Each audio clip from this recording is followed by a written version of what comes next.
মাটি ব্যবসায়ীর তাণ্ডবে নাজেহাল বাগাডহর এলাকার মানুষ। দীর্ঘদিন ধরে মাটির সিন্ডিকেট চালিয়ে যাচ্ছেন কয়েকজন অসাধু মাটি ব্যবসায়ী। এমনই মাটির সিন্ডিকেট চলছে বাগাডহর সবজি ক্ষেতের জমিতে। শুকনোর মরশুম আসলে তাদের যন্ত্রণা সহ্য করতে হয় এলাকার মানুষের।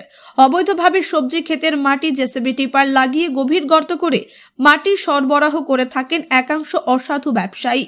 মাটি বোঝাই গাড়ি ইএনডি বাঁধ কেটে বাঁধের ওপর দিয়ে এবং পিডব্লিউডি রাস্তা দিয়ে আসা যাওয়া করছে।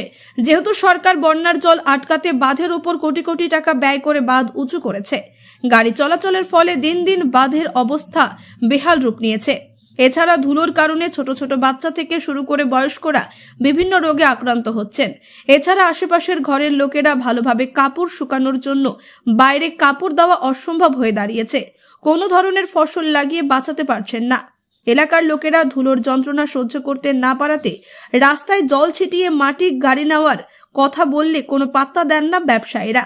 এই মাটি খননের ফলে একদিকে কৃষকের ক্ষেতের জমি ধ্বংস হচ্ছে, আরেকদিকে পরিবেশ। মাটির সিন্ডিকেটের বিরুদ্ধে বন বিভাগ ও প্রশাসন নীরব থাকায় ক্ষোভ বাড়ছে জনগণের মধ্যে।